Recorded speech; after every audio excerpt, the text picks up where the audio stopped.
नमस्कार, MTS talk show में आपका स्वागत है। मैं हूं सुचिश्री। तो जैसा कि आप सभी को पता होगा कि जो दांत होते हैं वो हमारे चेहरे का मुख्य आकर्षण होते हैं। इसी वजह से हम अपने दांतों की बहुत ज़्यादा केयर भी करते हैं, लेकिन कहीं ना कहीं फिर भी हमें डॉक्टर्स की ज़रूरत पड़ जाती है। तो आइए आज हमारे साथ है दांतों की समस्या पर बात करने के लिए डॉक्टर करण चौहान जी। तो आइए उनसे हम दांत की समस्या पर बातचीत भी करेंगे और इनसे निवारण भी जानेंगे। तो डॉक्टर साहब, सबसे पहले तो आपका हमारे MTS टॉक शो में बहुत बहुत स्वागत है। तो सर, सबसे पहले तो हम यही जानना चाहेंगे ब्रश करने का सबसे सही ढंग, क्योंकि हम दांतों को सबसे ज्यादा चमकाने के लिए बहुत ज्यादा देर तक ब्रश करते हैं और उस पर बहुत ज्यादा दबाव भी डालते हैं। तो ब्रश करने का सही ढंग क्या है? ब्रश हमेशा 2 मिनट किया जाता है जी। और पीछे की तरफ जो दांत होते हैं उन पे सर्कुलेटरी मोशन में ब्रश किया जाता है। अच्छा। जो मोशन सर्कुलेटरी होते हैं उस पे, और नीचे की तरफ से जब भी आप ब्रश करें मसूड़े की तरफ से ऊपर आएं, और ऊपर के दांतों को जब आप साफ करें तो मसूड़े की तरफ से नीचे को आएं, और 2 मिनट से ज़्यादा ब्रश न करें जी। और ज़्यादा से ज़्यादा 1 महीना उस ब्रश का यूज़ करें, उसके बाद उसको फेंक दें। ब्रश हार्ड नहीं होना चाहिए, सॉफ्ट होना चाहिए। अब इसमें 2 चीज़ और मार्क करने वाली है कि कई लोगों की आदत होती है सेंसोडाइन या थर्मोसील या आरे थर्मोसील या इस तरीके की मेडिकेटेड टूथपेस्ट का लगातार इस्तेमाल करते हैं, जो कि नहीं करना चाहिए। वो टाइम बीइंग के लिए बने हैं, वो थोड़े देर आप इस्तेमाल करिए, उसके बाद उसको आप रिप्लेस कर दीजिए अपने नॉर्मल रेगुलर टूथपेस्ट से या डेंटिस्ट ने आपको जो टूथपेस्ट बताए हैं। अच्छा, तो डॉक्टर साहब ये बताइए कि अगर हम ज्यादा देर तक ब्रश करते हैं या फिर दबाव डाल के ब्रश करते हैं तो हमारे दांतों को किस तरह की समस्या देखने को मिलती है? देखिए, ज्यादा देर आप ब्रश करती हैं या ज्यादा देर दबाव डाल के करती हैं तो बिल्कुल दांत साइड से कटने लगते हैं, जिसको हम लोग कहते हैं इरोजन या एब्रेजन। तो जब एब्रेजन होगा तो फिर आपको ठंडा गर्म लगना शुरू हो जाएगा, दर्द दांतों में झनझनी शुरू हो जाएगी, दर्द होने लगेगा।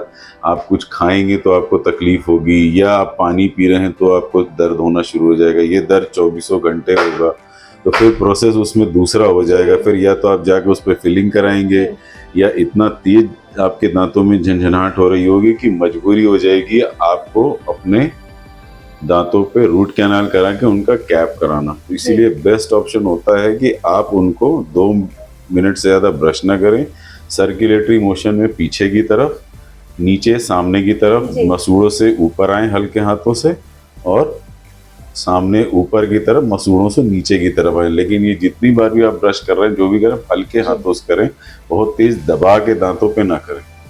अच्छा, क्या डॉक्टर साहब ये बताइए कि क्या कोल्ड ड्रिंक वगैरह पीने से, जैसे कि स्प्राइट या कुछ भी कोल्ड ड्रिंक पीने से हमारे दांतों को नुकसान पहुंचता है? बिल्कुल पहुंचता है, क्योंकि ये इसमें एक जेल होता है या एक एसिड होता है, वो हमारे दांत के फर्स्ट लेयर जो इनेमल है उसके साथ वो रिएक्ट करता है, तो उसका वो वेपोराइजेशन करा देता है, तो वो इनेमल हमारे वीक पड़ने लगते हैं, जिससे कि बहुत मुमकिन है कि ब्रशिंग के बाद आपको झिनझिनी शुरू हो जाए, तो आपको अपने ट्रीटमेंट के लिए आगे फर्दर स्टेप्स पे डेंटिस्ट के पास जाना पड़े। जी।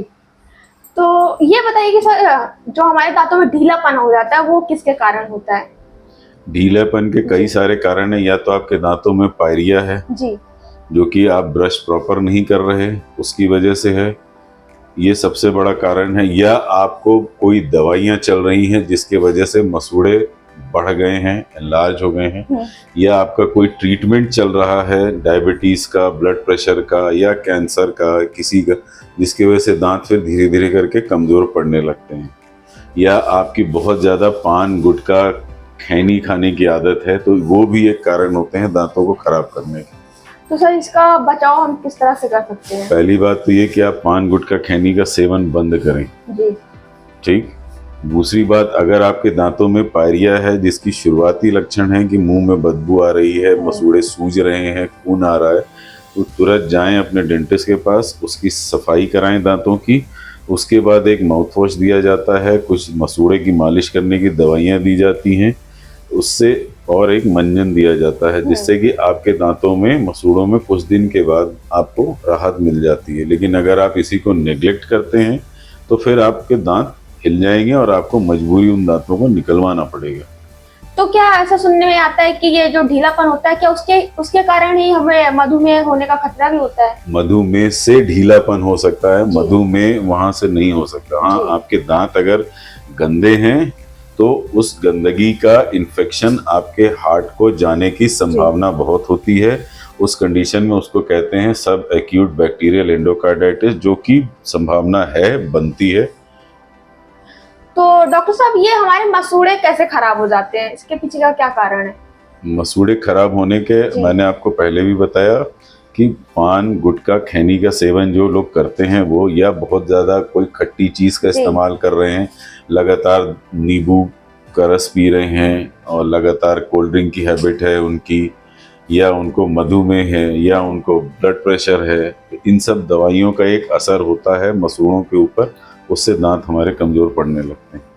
अच्छा, तो ये जो हमारे फिलिंग कराते हैं उसका क्या प्रोसेस है? फिलिंग कराने के लिए देखिए, आपके दांतों में कीड़े लगे होते हैं जब शुरुआती दौर में, तो आप फिलिंग करा सकते हैं। और फिलिंग में भी कई सारी स्टेप्स होती हैं, जिसको एक्सरे अगर आप करेंगे तब ये पता चलता है कि दांत की नस टच हुई है या नहीं हुई। अगर नहीं टच हुई है तो उतने दूर की सफाई होती है। फिर अगर ज़्यादा गहरी लगती है तो उस पर हम एक टेम्पररी फिलिंग डालते हैं। अगर वो बड़ी है तो टेम्पररी होगी, अगर वो छोटी फिलिंग है तो उसमें परमानेंट फिलिंग करके उसको बंद कर दिया जाता है। अच्छा, तो डॉक्टर साहब, ऐसा देखने को मिलता है जो प्रेग्नेंट महिलाएं होती है उनमें ज्यादातर ये देखने को मिलता है कि उनके जो दांत में वो सूजन आ जाती है, क्या वो नॉर्मल होता है या फिर? वो नॉर्मल प्रोसीड्यूर है। हार्मोनल चेंजेस होंगे तो भी होगा ये। फिर आयरन कैप्सूल्स उनकी बहुत चल रही होती हैं तो दांत में चेंजेस आने लगते हैं, मसूड़ों में आने लगते हैं चेंजेस। तो सर, जिनके दांत खराब होते हैं तो वो दांत को सुंदर बनाने के लिए तार लगवा लेते हैं, तो ये तार बनवाना कितना सुरक्षित है और हमें किन बातों का ध्यान रखना चाहिए तार बनवाने? देखिए, तार बनवाने के अब दो तरीके होते हैं, या तो आप दांत के रंग का ब्रेसेस लगवा लीजिए सामने की तरफ या दांतों में अंदर की तरफ, या फिर आप एक अलाइनर पहन लीजिए, जो कि दोनों ही प्रोसीड्यूर अच्छे हैं।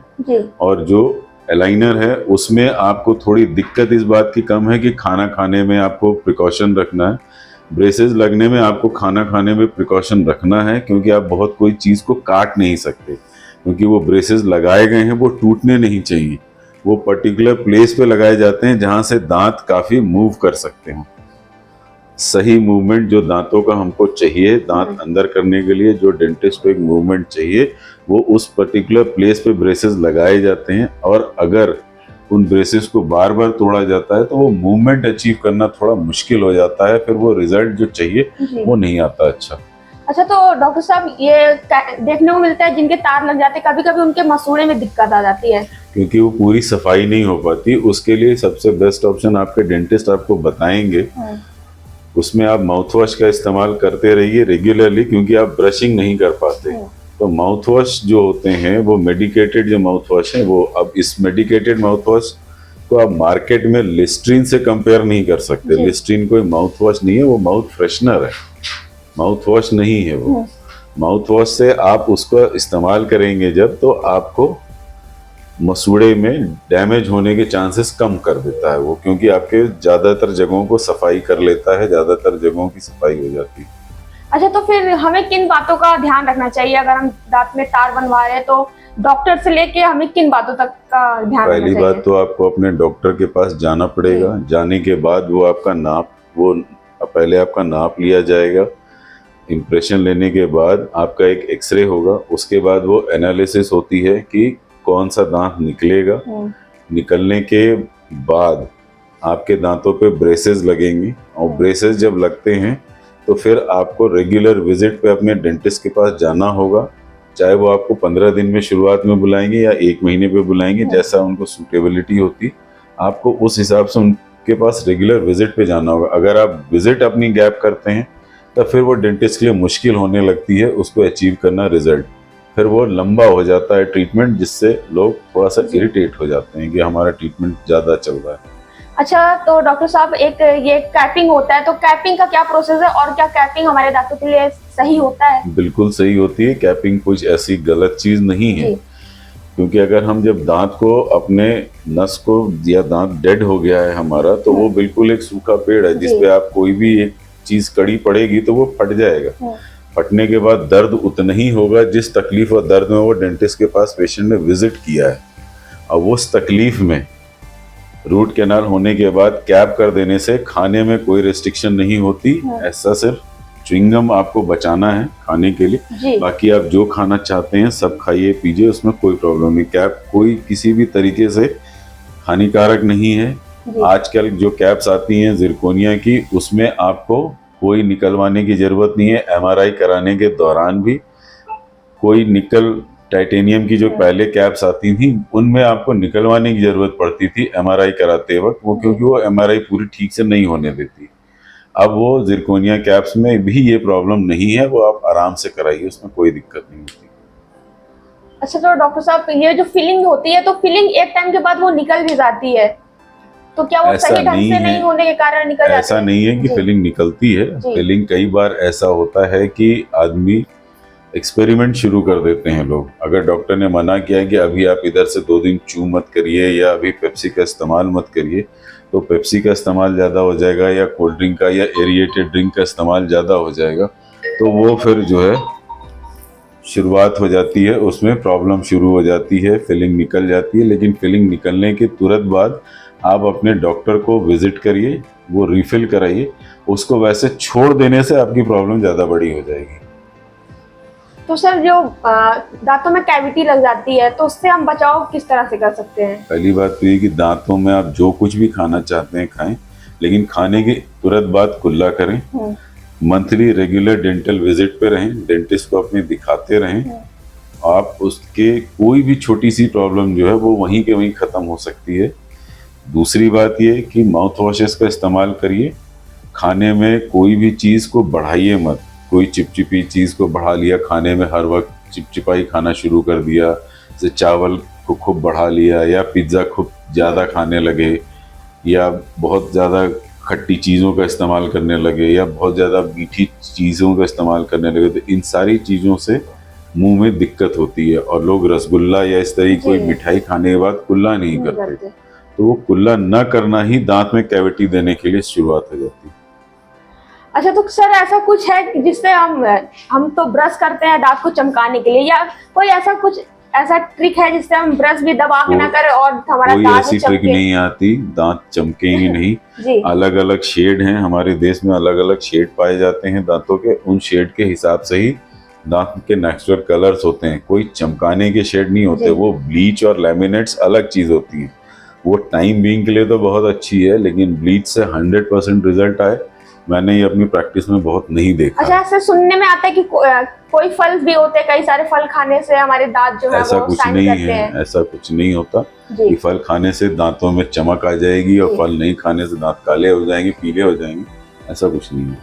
अच्छा, तो सर ये दांतों में सड़न भी होती है, वो उसका क्या कारण है जो दांतों में सड़न होने लगती है? मैंने आपसे बताया ना कि अगर आप बहुत ज्यादा खट्टी चीजों का इस्तेमाल कर रहे हैं, चिपचिपी चीजों का इस्तेमाल कर रहे हैं और उसके बाद आप उसमें जो है मीठी चीज़ों का इस्तेमाल कर रहे हैं और उसके बावजूद आप जो है कुल्ला नहीं कर रहे हैं, तो मुंह का पीएच बैलेंस बिगड़ जाता है, पीएच बैलेंस एसिडिक हो जाता है।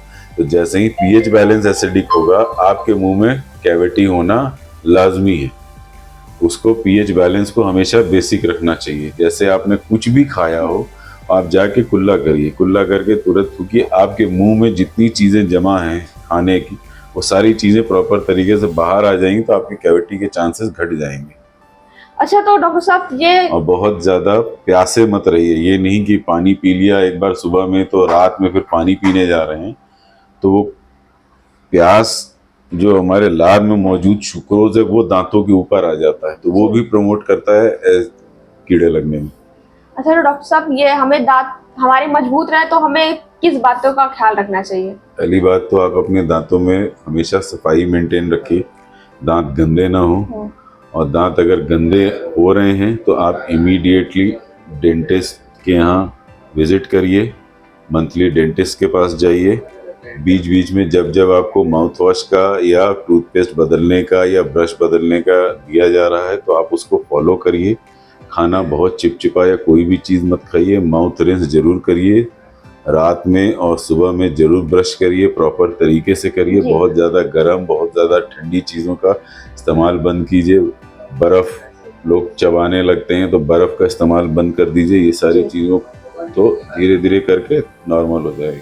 अच्छा, तो डॉक्टर साहब जो हमारे दांत में कीड़े लग जाते हैं हम वो दांत को रिमूव करवा देते हैं, तो उसके बाद जब दांत रिमूव हो जाते हैं लेकिन कुछ साल के बाद फिर दांतों में दूसरे दांतों में कीड़े लगने लगते हैं, तो इसका क्या कनेक्शन होता है?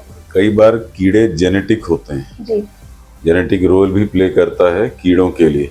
और कई बार ऐसा होता है कि हमने एक दांत निकलवाया तो हम सोचते हैं कि चलो अच्छा ठीक है, बाकी क्या अभी 31 दांत बचे हैं, एक एक करके हमारे दांत कई सारे इसीलिए डैमेज होना शुरू हो जाते हैं, क्योंकि हम जिस साइड से अगर चबाने के दांत वो निकलवा लेंगे तो हम उस साइड से खाना नहीं चबा पाते। जब हम खाना नहीं चबा पाते अच्छी तरह से तो हम कहीं ना कहीं अपने पूरा चबाया हुआ खाना नहीं डालते, उसकी वजह से ही हमारे और दांत डिस्टर्ब होते हैं। क्योंकि जब वो जगह खाली होती है तो चाहे वो नीचे का दांत खाली हुआ हो तो ऊपर का दांत नीचे की तरफ आ जाएगा, तो ऊपर में कैविटी दे देगा, नीचे का दांत ऊपर की तरफ जाएगा तो नीचे के दांतों को कैविटी दे देगा, तो फिर आपकी प्रॉब्लम वहीं के वहीं आके खड़ी हो जाएगी। तो इसलिए जैसे आपका दांत निकलता है, आजकल तो इतना अच्छा है कि आप चाहे तो जिरकोनिया ब्रिज लगवा लीजिए 2 दांतों के सपोर्ट से, या फिर अगर आप जिरकोनिया नहीं लगवाते तो आज की डेट में लेटेस्ट ये इम्प्लांट चल रहा है, आप ये इम्प्लांट लगवा लीजिए। आपको कोई दांत एक्स्ट्रा नहीं कटवाने हैं अपने, कुछ नहीं करना है, ये इम्प्लांट आप आराम से लगवा सकते हैं। ब्रिज ऐसे लगता है और ये इम्प्लांट के लिए है।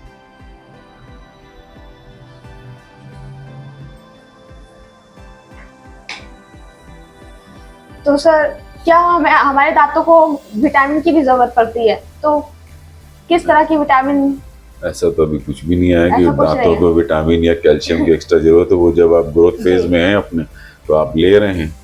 विटामिन सी का रोल है, जैसे दांत निकलता है तो हील करने में और मसूड़ों को बचाने में उसका रोल है। हल्दी जो हमारे घर में पाई जाती है उसमें करक्यूमिन है, उसका रोल है मसूड़ों में, उसका रोल होता है मसूड़ों को बचाने में, बस। ऐसा तो विटामिन ए और डी आप खा लेंगे तो उसमें दांत मजबूत हो जाएं, ऐसा तो नहीं होता। तो सर आपका बहुत बहुत धन्यवाद, आपने हमारे चैनल में अपना समय दिया। तो जैसा कि आप लोगों ने देखा, हमारे साथ डॉक्टर करण चौहान जी थे, उनसे हमने दांतों की समस्या पे काफ़ी बातचीत की, उन्होंने हमें बताया भी कि हमें कैसे अपने दांतों का ख्याल रखना चाहिए और बहुत कुछ। तो ऐसे वीडियो के साथ बने रहने के लिए आप हमारा MTS टॉक्स को फॉलो करते रहिए। मैं सुश्री वीडियो